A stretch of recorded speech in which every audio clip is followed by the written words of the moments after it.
Hey, everybody. Welcome to episode 5 of our podcast, Innovating the Industrial World. I'm your host, John King, CEO of Cross Company. I'm here with my good friends, Cole and Akash. You may look a little familiar. We were here in episode 1.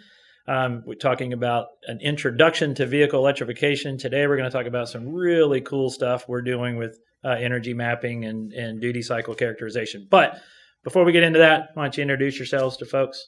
Yep, my name is Cole Coster. I'm an electrification engineer with the Mobile Systems Integration Group at Cross. Hi, my name is Akash. I'm also an electrification engineer with the Mobile Systems Integration Group at Cross. So, Akash, why don't you remind us a little bit about episode 1, about why people are electrifying their off-highway vehicles and some of the vehicles that we do? Yeah, we'd love to. So, last episode we spoke about why people are going the electrified route, and what are the benefits you really get from going into electrification. So, one of the big benefits are you have lower operating costs, you'll have higher uptime, and you'll have zero emissions. This will allow you to operate in areas where, local areas are bringing regulations to prevent operation of low horsepower, 25 and below horsepower combustion engines. And in those areas, electrification will really benefit some customers because they'll be able to keep on operating their business how they were previously. Cole, do you have any benefits that could kind of relate to, tangible things like, vibration or noise? Yeah. So obviously with an electric machine, noise is greatly reduced. That increases safety. You can communicate with your coworkers. You can work in residential areas, either early in the morning or late at night. And also just less maintenance because it's a more simplified machine. So you have maintenance, no oil changes, all that kind of stuff. Less downtime, less time in the shop, and more uptime to do actual work.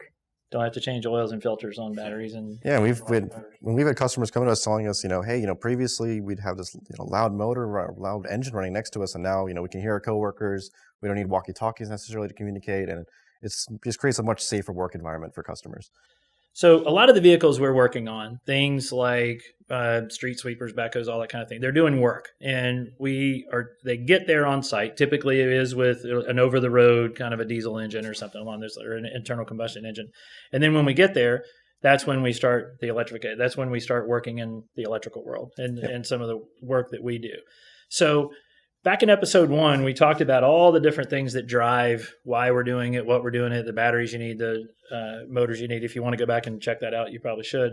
But what's interesting is we talked about 48 volt, 96 volt, 300 volt, all the different kind of power needs. And one of the things that we're doing some really cool stuff now with energy mapping and trying to figure out how much power something needs, because that matters, right? So let's talk a little bit about that. Some of the cool things we're doing, but why do you need to know how much power you use? So a lot of the time with our current customers, they don't really know how the machine is used. They have an idea, but they don't know how long it's used, week by week, or what you're actually doing with the machine, how much power it's consuming with that internal combustion engine. So our idea is to get an insight into that, to log data on the current machine. That way we can actually get an outlook on how to size properly the battery and the motor, to reduce the cost of that battery. Yeah, with these electrified systems, the batteries is typically the largest cost, and if you are working off of off the napkin kind of calculation as to how much power is needed, or hey, my operator uses this machine once a day, you don't really get an idea of how much power that exactly is. So it's very easy to oversize a battery, which would result in a lot higher costs, or undersize, or even undersize. Mm-hmm. Right. So by metering our machines, we can get an idea of an accurate duty cycle for how the customer uses it, where it's going to be used, the climate it's going to be used. And that way we can spec an appropriate system for the end user. Yeah, because we may talk to a design engineer, one of our customers, or a product manager, and they're I use a 20 horsepower diesel engine, so that's on board. So I need the equivalent of 20 horsepower. But we find out sometimes they don't exactly use that, right? Because they may have oversized that diesel engine. It may have been easier to go from pretty cheap to go from a 15 horsepower to a 20 horsepower. Yeah. So typically, horsepower has been pretty cheap with internal combustion. A difference between a 15 or 20 horsepower engine is almost negligible. But the difference between a 10 kilowatt hour battery pack and a 50 kilowatt hour battery pack is quite significant. Large cost, yep. So we can greatly reduce that by actually getting an actual power estimate on how the machine is actually used to reduce that cost. And it also makes a big difference when you're choosing between a 48 volt system, a 96 volt system, or if you want to go to really high power and a high voltage 300 volt system, right? Yeah, like in the previous episode, when you start moving to those higher voltages, you're going to have to do some more, things with thermal management and really, taking care of the battery pack. When you're on a lower voltage system, if we can make one work for you, there's a lot less cost associated with safety and with thermal management. So, by really understanding how the machine is used, we can really save our customers when it comes to the system. Yeah, because we say all the time, nothing's impossible, just some things are more expensive than others. But when it comes to power and expense, then our customers might not be able to sell that machine to their customers. If they want to use a high-power machine all day, only on battery power, we can do that, but it will cost you a lot of money. But if we see a machine like that, we can typically recommend, okay, we know how much power you're using. It can be battery electric, but we could also steer them to some type of hybrid setup too, where they can get a mixture of both and get kind of the best of both worlds. Right, but you said something that's pretty key. We know how much power you're using. So what are we doing now to figure out how much power you're using? Because it might not be 15 or 20 horsepower. So tell us a little bit about what we're doing to figure that out, to do the energy mapping, to characterize what that whole duty cycle is. So our biggest thing is just data logging the machine. So we have a data logging suite where we have sensors and an actual small computer that logs data. We'll go onto the machine. We'll talk to the customer, set up either like a one-day type test, or it could be multi-week long. We'll go to the machine. We'll apply the sensors on, and we'll essentially just log the data for that certain amount of time to pull the power. And what kind of sensors are we using? So we're using things like pressure transducers, flow sensors. We'll also even, on more sophisticated machines, we'll also even tap into the CAN bus to kind of pull data from the current engine that's there. Some of our customers are sophisticated enough that they'll already have pressure transducers and all of the sensors we need. So, we can get a really large picture as to how the current machine is being used. And by recording all that data ahead of time, whether we can do something with it or not, we at least have the data so that way we can plug it into our analysis, and then we can look at trends of that data. We can figure out, between the hours of 1 and 4 p.m., the machine was used a lot more heavily than in the morning, probably find some correlation between that and, the temperature of the work environment, or maybe, the amount of sun the machine is getting. And so, there are a lot of factors that can really affect the duty cycle of the machine. And so by recording all the data points that we can for the customer, we'll have the most data for our analysis, and then we can give a really accurate estimate for them. Which not only helps our energy mapping efforts, we can also influence the control scheme too. Yeah, by recording all that data, we can get an idea, we'll get insights as to how we can maybe possibly partially automate the customer's process, or in the event where their current process is too energy intensive, we could point them in a direction where they could maybe refine their process to make it more appropriate for a more inexpensive electrification solution. That'd be pretty cool. So, as I recall, when when we're powering something hydraulically now, that power that people are using is usually in the pressure of the hydraulic fluid, right? Yeah, and it's pressure coursing and through flow. there, and the pressure and flow, right? That's what everything means. So you may spec, we may have a machine right now that's using 15 or 20 horsepower engine, driving a hydraulic pump. It can go up to 3,000 PSI or 5,000 PSI. But it may not all the time. Exactly. Right? And the flow may be different. So is that what we're measuring? Typically, yeah, for a hydraulic system, we'll measure that. But like Akash said, we'll also measure engine data, so we can see the continuous power directly from the engine over the CAN bus.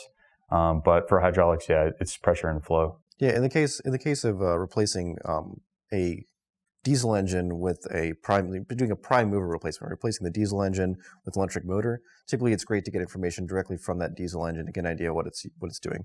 In the case of replacing a hydraulic system with an electric system, we're trying to directly replace PSI and gallons per minute with volts and amps. And so in that case, it's great to look directly at the hydraulic unit. In either case, it is great to look at the hydraulic unit because there are losses associated between that, the coupling between the engine and the pump. It's very minimal, but by looking directly at the hydraulics, we can get an idea of, what exactly is being end used, power, and how that's being used. And we could possibly even redesign parts of the system hydraulically, since, at Cross, we not only do we do work in electrification, but we also do have expertise in hydraulics. Mm-hmm. And so by combining the two, we can, end up with a much more efficient system for our end user. That's awesome.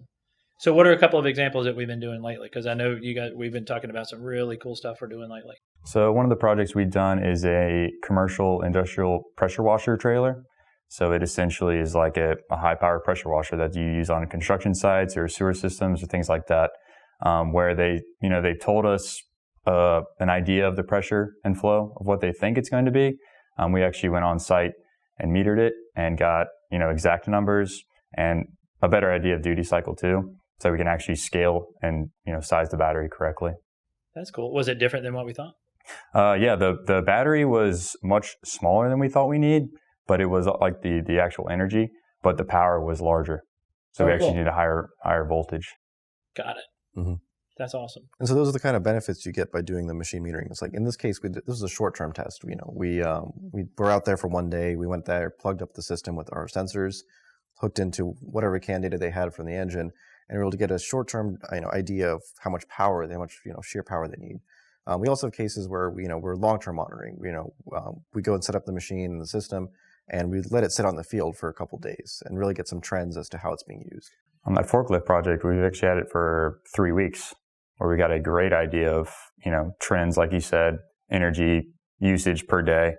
And that actually gives us a much larger picture versus, a day usage. So we can actually, attach the data logging kit and leave it for as long as the customer will allow it. Pull the data off either SD card or with, over Wi-Fi. Cool. So in the forklift deal, what were we measuring? So that's just everything on the forklift. So the hydraulic motors that drove the wheels, but also all of the cylinders on the hydraulic manifold. Oh, wow. Cool. So we were getting pressure, we were getting flow, we were getting RPM data and that kind of stuff? Yep. Also pulling RPM from the engine CAN bus. So full map of the power and the energy since we did it multi-weeks. Yeah, having the engine CAN data allows us to basically directly understand what the RPM of the pump is running. And in some of our systems that are simpler, you can directly correlate that RPM to a flow rate. And so we can design it for peaks where you're going to have to you may have to have a large engine or a large hydraulic pump or whatever, but we can, in an electrification system, I think you can design those for a specific peak, but we're going to be operating at this level most of the time. Yeah, one of the steps, further step we could have done was put a actual GPS tracker on it so you can see where those peaks are. If you see like a map of a warehouse yard or something, you can see, it climbs a ramp there that's like a 5-degree slope. You can see it, the hydraulic motors are peaking right there because they need to get up that ramp. So we could, correlate that back to what's the electric motor need for peak power. That's awesome. Mm-hmm. And so in the short-term one we were talking about, which is the industrial pressure washer, what all were we measuring there? So we were measuring the main pump. So that actually pressurizes the water. And then it's got a reel on it, which actually extends the line for the hose. So those were really the main two things. So it was a really simple machine, but like I said, they don't know, how long they're typically using it for, and then the actual peak and continuous. And now we flows. do. So let's talk a little bit about what does it take to do that? Like how long? We obviously need to be with the machine, but to do a short-term test like that, which I imagine told us a lot, right? So we're able to spec out a good electrification system for that, where we can replace the diesel engine, the pumps, and all that kind of jazz. Yeah. How long did it take to instrument that and to get that to do that test? I think it was probably half a day to actually install all of the components to actually tap into the hydraulic lines. Yeah, it's a relatively simple system. So, it really depends on how complex the customer wants or how complex the machine is and how it's used. With the more complex machines that are lacking the sensors that are needed, it'll take us longer to outfit the machine with the required sensors. But with simpler machines and with machines that already have, things like pressure transducers and flow rate sensors, and get up and running within an hour. Yeah, within a couple of hours. And if the engine is already using, J1939, we can directly get torque and estimated, engine power directly from the CAN bus to get, a rough idea as to how much the engine's consuming. I'd still budget a couple of days. Just to, maybe a day to get everything set up and then a day to do a full run. But what's cool about that is that right now we do a fair number of projects where people will send us a prototype in our mobile technology center and we get a chance to work with that a lot. But we can go out in the field and do that, right? So we can go, did we do that in this case? Or Yep, both times for the forklift and the jetter. We have a kind of a mobile data logger kit with a sensor suite that we can deploy. Or like you said, if we bring it back to our mobile technology center up in Greensboro, we can just log it directly on our laptops. That's do the awesome. same thing. And so we were able to share that data with the customer. Yeah, so we'll go through after we get the data and we'll put in our analysis and we'll graph everything and get an idea as to visually how to present this to a customer. After getting that idea, we can go to a customer with a report and tell them, hey, this is what we found from your machine. And here are our next steps for recommending electrification. Yeah, this is kind of next level stuff because we're asking, okay, what's your duty cycle? And asking, okay, how long do you use it? What's the power and that kind of jazz. Now we can tell them that, right? Yep. That's awesome. Yeah, now we don't just have, it's 4,000 PSI at 15 GPM. Now we have, this is it throughout the entire day, doing several different types of functions. Because a lot of times an engineer will say, we'll tell you what the max is that they expect it at for peak. Yeah, that's fine for sizing, a gasoline or internal combustion system since, energy used to be cheap there. But now once we're moving towards electrification, again, batteries are expensive. And it's really important that we take a data-driven approach to provide our customers with insights into the machine and their duty cycles. Yeah, so what's the difference? So as an example, what we may save it's not only our customer, because they're paying for it, but they're selling it to their customers. So if they can sell a less expensive machine, what's the difference in, say, a 96 volt versus 48 volt system? I mean, I know it depends, but like if you're going to use 2 batteries instead of 1, those batteries are pretty expensive. I mean, what are they? I mean, it could be 30 to 50% more in cost, depending on how much energy you actually have. Yeah, once you get to the higher voltage packs, I mean, you're looking at adding a whole thermal management system to that, and that could even be, maybe a 60% increase in cost right there. So yeah, it's in the order of thousands of dollars. That's huge. Saved. Yeah. Plus, it gets us a jump start to actually product testing. So once we get the prototype built, now we know a little bit more about how it should perform. Yeah. Sizing the battery for what you actually need versus what you think you may need, it's crucial to saving money. So like we said in episode 1, the batteries are where all the money is. Motors, not too bad. In fact, a motor is going to run you a lot less than a diesel engine, but the battery is going to be the huge chunk of the cost for sure. That's awesome. Well, it does sound like it's time really, really well spent, something we can do. We're doing some cool stuff there.